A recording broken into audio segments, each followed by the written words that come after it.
Hello दोस्तों, क्या हाल चाल। आई होप आप सब अच्छे होंगे।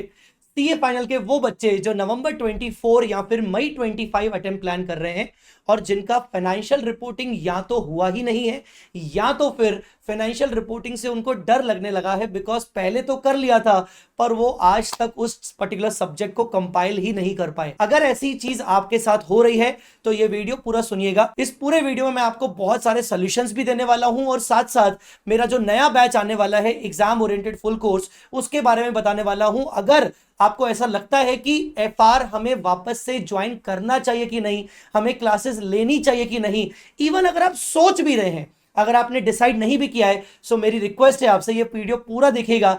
आपके काम का डेफिनेटली होने वाला है, भले आप क्लासेस ना भी ज्वाइन करेंगे तो भी। चलिए शुरू करते हैं। सबसे पहले तो एफआर एक ऐसा सब्जेक्ट जो खत्म ही नहीं होता। अगर आप एग्री करते हो तो जरूर मुझे कमेंट में बताइएगा। एफआर एक ऐसा सब्जेक्ट है जो बहुत बड़ा सब्जेक्ट है। कुल मिला के 35 इंड एएस के साथ साथ 2-3 चैप्टर्स एक्स्ट्रा अलग से करने पड़ते हैं। कुल मिला के 38 चैप्टर्स, 38 टॉपिक्स हमें पूरा का पूरा कवर करना होता है। उसमें से भी कुछ तो ऐसे बड़े बड़े टॉपिक्स हैं जो एक्चुअल में हम खत्म ही नहीं कर पाते।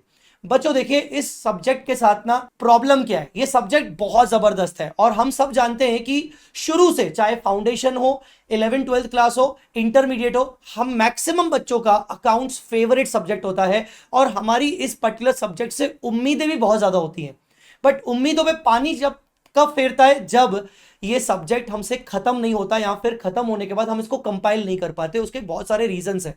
रीजन नंबर 1, सब्जेक्ट बहुत बड़ा है, हम खत्म नहीं कर पाते। क्लासेस भी देखते हैं तो क्लासेस का प्रॉपर हम शेड्यूलिंग नहीं बना पाते, बस चलते जा रहे हैं चलते जा रहे हैं, पता नहीं कब खत्म होगा। रेगुलर कोर्स में तो ऐसा ही होता है, मैक्सिमम बच्चे यही गलती करते हैं कि बस क्लासेस देखना से शुरू कर ली, बट कभी देख रहे हैं कभी नहीं देख रहे हैं, कभी स्पीड में देख रहे हैं, तो बहुत सारे बच्चों को तो 6-6 8-8 महीने लग जाते हैं कंप्लीट करने। दूसरी प्रॉब्लम यह है कि हम कॉन्सेप्ट्स तो पढ़ लेते हैं, बहुत सारे बच्चे स्पीड में लेक्चर्स को देख लेते हैं, 1.5 में, 2 की स्पीड में। जो पहली बार पढ़ रहे हैं वो बच्चे भी 2 की स्पीड में देख रहे होते हैं और वो कॉन्सेप्ट तो कंप्लीट कर लेते हैं और उनको ऐसा लगता है कि मेरा सिलेबस कंप्लीट हो गया, बट वो बच्चे क्वेश्चन प्रैक्टिस पर ध्यान नहीं देते। कई बार मैंने ऐसा भी देखा है कि कुछ बच्चे जब क्लासेस लेते हैं, क्वेश्चंस की प्रैक्टिस करवाई तो जाती है क्लास में, बट खुद से प्रैक्टिस नहीं करते हैं और ये सोचते हैं कि बस कॉन्सेप्ट पढ़ लिया ना, 2-4 क्वेश्चंस ऊपर से देख लो हो जाएगा। गाइस, जब तक आप क्वेश्चंस की प्रॉपर प्रैक्टिस नहीं करते हो तब तक आप एफआर सब्जेक्ट को कंप्लीट मत मानिए।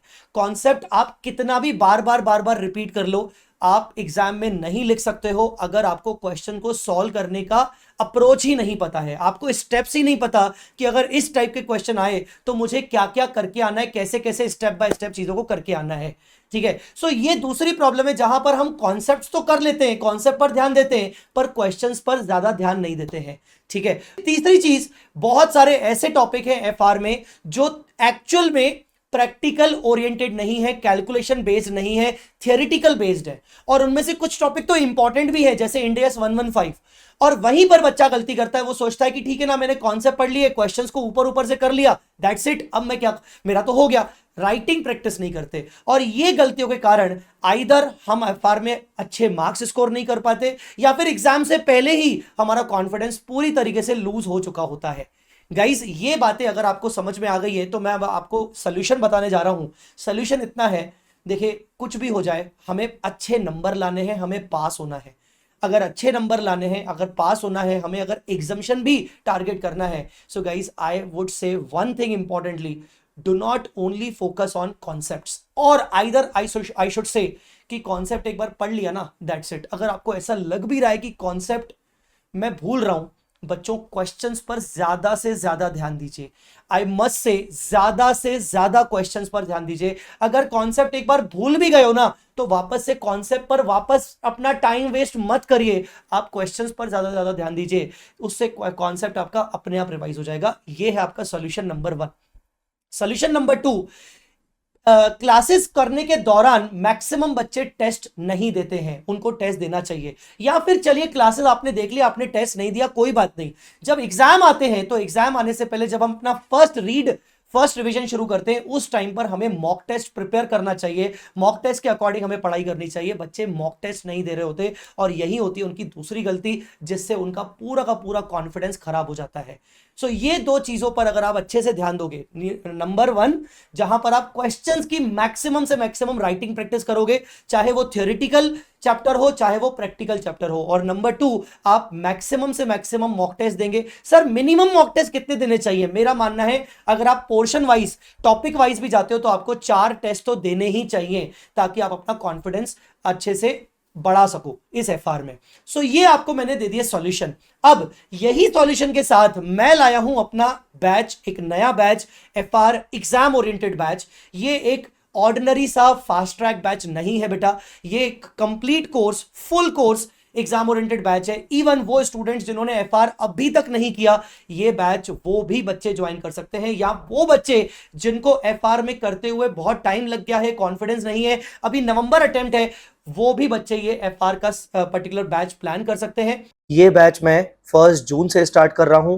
रोज सुबह 7 बजे से लेकर 10 बजे तक लाइव सेशंस रहेंगे, और अगर आप लाइव नहीं जुड़ पाओगे तो आप ऑनलाइन डाउनलोड भी ले सकते हो। बट मैं रिकमेंड करूंगा कि लाइव जुड़ो तो ज्यादा अच्छा है, ताकि आप समय के साथ साथ मेरे साथ साथ बैच को कंप्लीट कर सको।